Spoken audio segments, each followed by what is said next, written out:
welcome to the deep dive. It's really great to have you with us today. Oh, absolutely. It's fantastic to be diving into this one. Yeah, because you've handed us this really compelling stack of notes, live coverage, data, post-match analysis, and our mission for this session is pretty clear. Very clear. We are unpacking a thriller, a game that, had cricket fans literally on the edge of their seats all over the globe. Oh, the 2026 T20 World Cup Super 8 clash, India versus the West Indies? Exactly. And we aren't just going to sit here and read you the scoreboard today. I mean, you can find that anywhere. Right. Our goal is to get under the hood of this game, to look at this expert-style review and analysis you provided us and figure out the exact, the tactical machinations that determine the outcome on that pitch. And the stakes for this match, frankly, they could not have been higher. I mean, Oh, massive. yeah, the margins in tournament cricket are notoriously thin anyway, but the specific setup, uniquely pressurized. Just picture the scene for a second. You're at the iconic Eden Gardens in Kolkata. Unbelievable atmosphere. The atmosphere under the lights is just unrelenting. Over 60,000 fans. The humidity just hanging in the air. Suffocating. Yeah. And this isn't just another group stage match where you can, afford a slip up.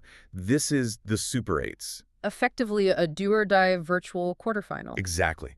The winner punches their ticket to the semifinals and the loser packs their bags. I mean, the tension was palpable even just through the broadcast. It really was. And, before we get into the weeds of the tactics, let's just give you the final spoiler right up front. Yeah, let's just lay it out. Because understanding the destination is critical to analyzing the journey here. Yeah. India successfully chased down a staggering target of 196 to win by 5 wickets. A massive total. Huge.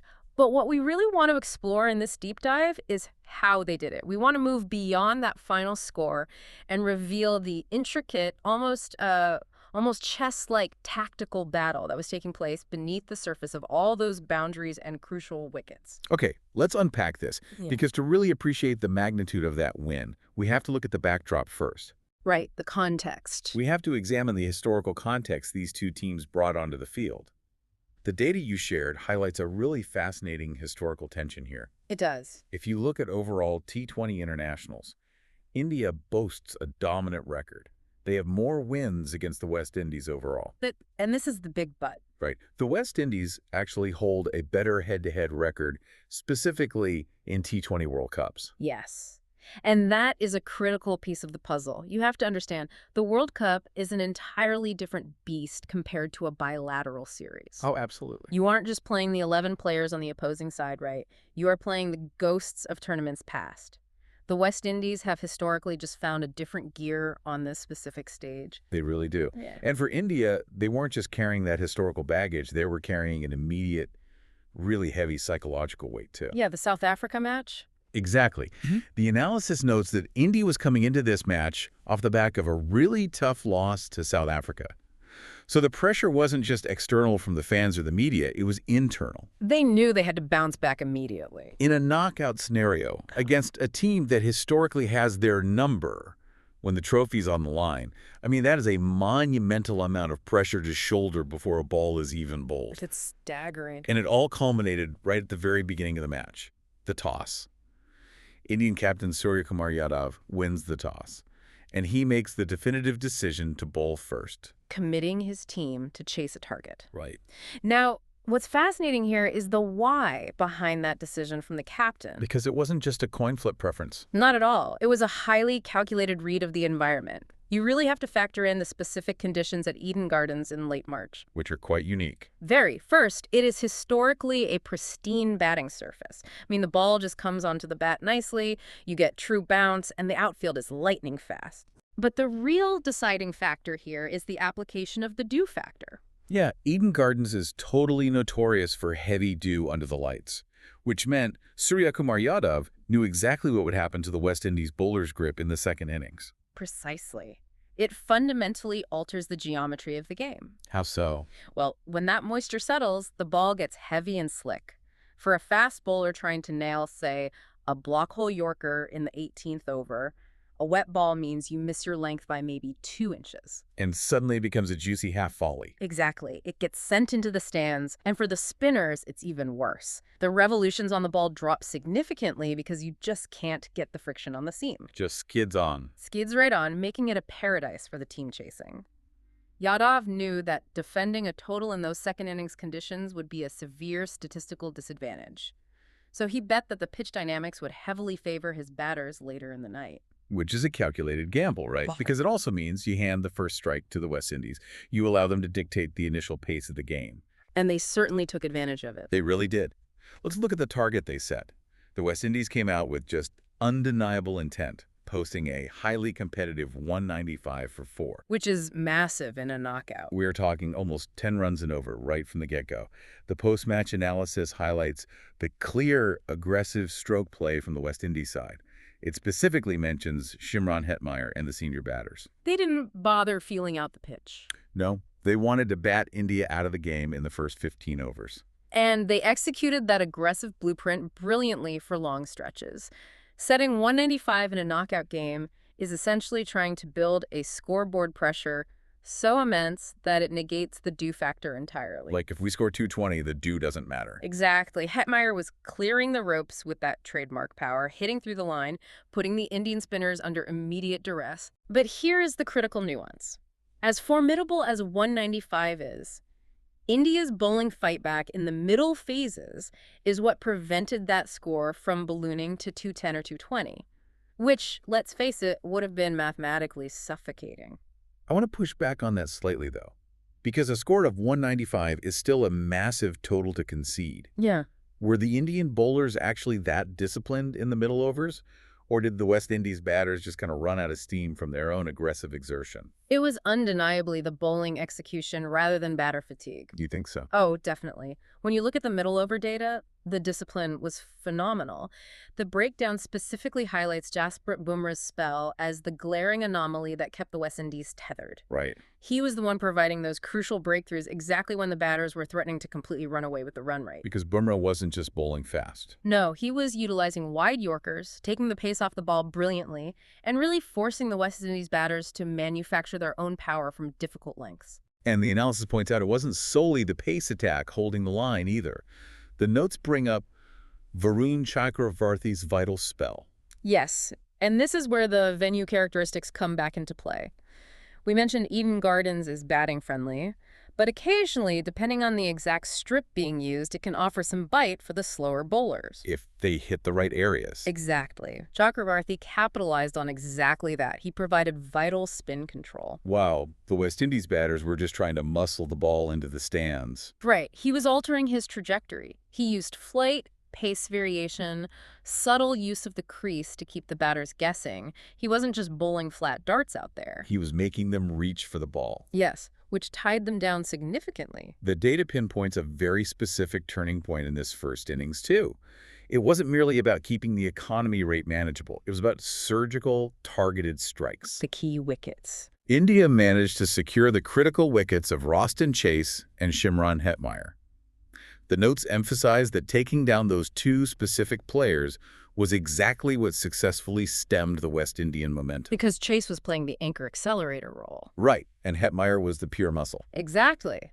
By taking them out, India essentially cut the fuel line to the innings. It's a perfect example of bowling with clarity under pressure. They didn't panic. No, the Indian attack didn't panic when the boundaries were flowing in the power play. They stuck to their tactical matchups, targeted the key danger men with specific fields, and ensured that while 195 was a formidable score, it remained a chaseable score. Which brings us to the second half of this epic encounter. The chase. Here's where it gets really interesting. India comes out to bat. They need 196. The required run rate is hovering near 10 from the very first ball. The pressure is just suffocating at that point. And they stumble right out of the gate. The West Indies didn't just sit back and wait for the dew to ruin their chances. Their bowlers, specifically Gudakesh Modi and Alzari Joseph, applied massive early pressure. They hit those hard lengths early. Picked up key wickets in the power play and put India on the back foot almost immediately. And this is the exact phase where massive chases usually unravel. I see it all the time. You lose early wickets, the required run rate creeps up from 9.8 to 11 to 12, panic sets in, batters start playing rash shots, and the lineup just completely collapses. But India didn't collapse. No, they deployed a brilliant tactical counterpunch right in the middle of that storm. If we connect this to the bigger picture, this is exactly where India demonstrated they had learned from their prior loss to South Africa. What did they do differently? The source material notes their incredible adaptability here. They didn't just send out the next predetermined batter on the list. Oh, they changed the order. They specifically utilized a right-left batting combination to unsettle the West Indies bowlers and fracture their rhythm. I hear you on the right-left combination being disruptive, but let's be critical for a second. The West Indies have seasoned, elite international bowlers.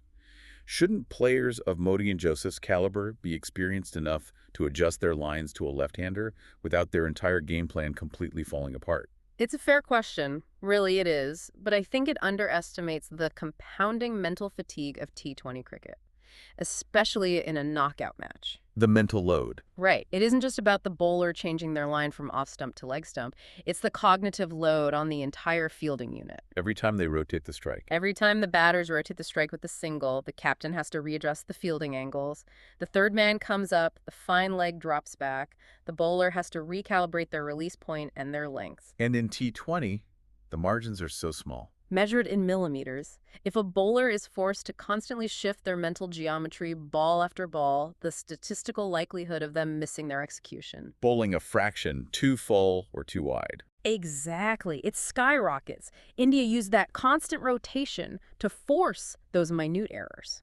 And the post-match breakdown points out that this exposed a critical flaw in the West Indies' approach on the day. Oh, is that? Well, while the Windies relied heavily on raw pace and big hitting power, they lacked sustained control during those chaotic phases. Yes, exactly.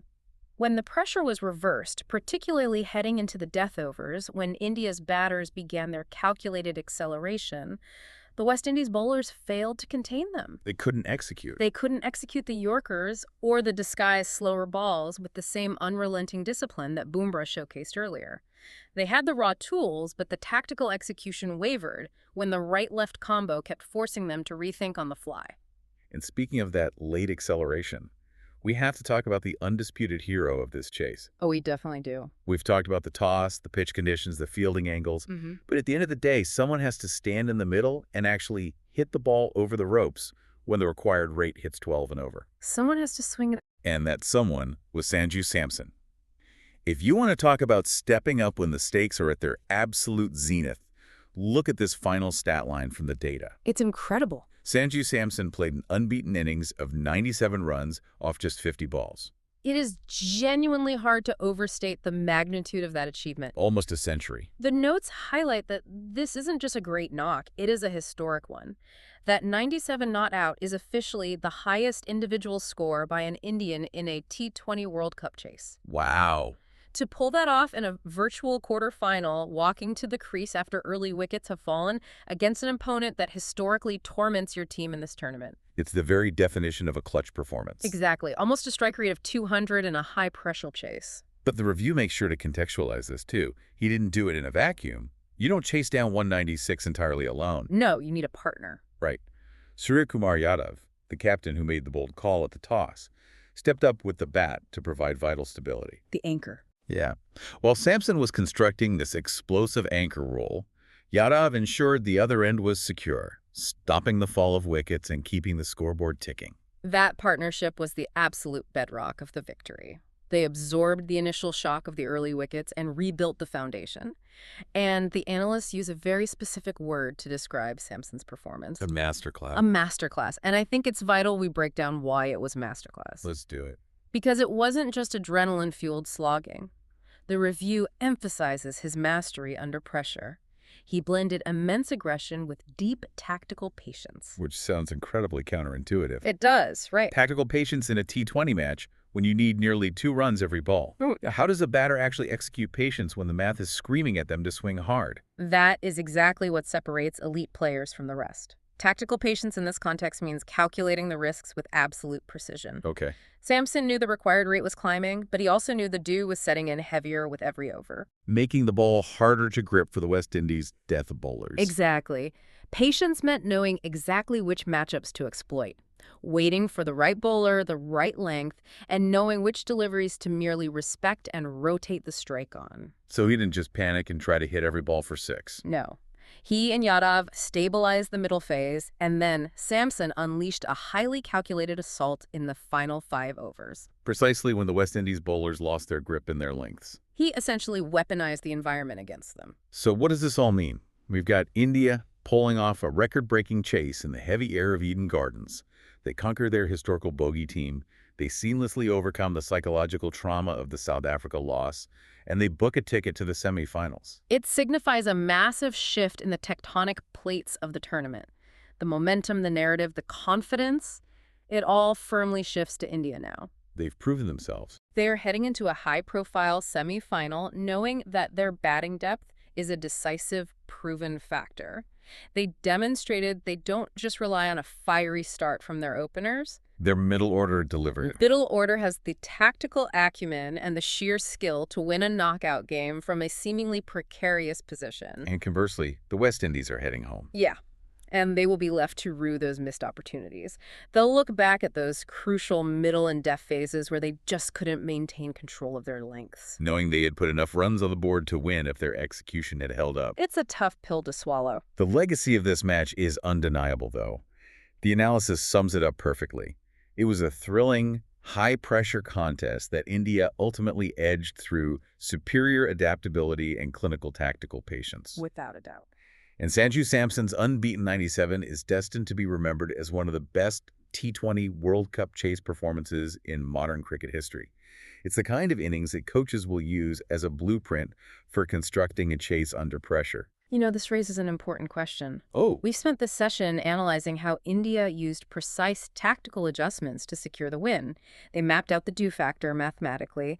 They deliberately deployed a right-left batting combination to cognitively overload the bowlers and break their rhythm. and Samson calculated his aggression with spreadsheet-like precision. Exactly.